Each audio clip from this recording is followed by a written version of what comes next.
Changing your phone number on Movistar can be a straightforward process if you follow the right steps. Here is a simple guide to help you through it. Step 1. Gather required information.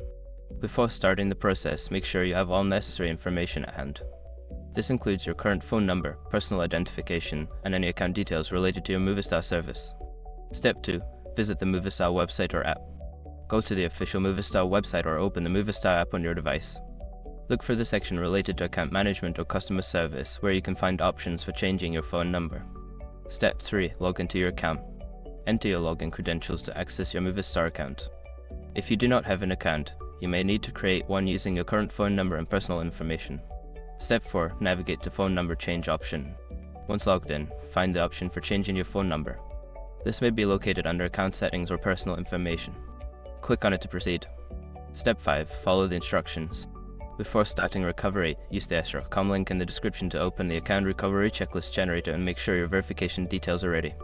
In conclusion, changing your phone number on Movistar is a manageable task if you follow these steps carefully.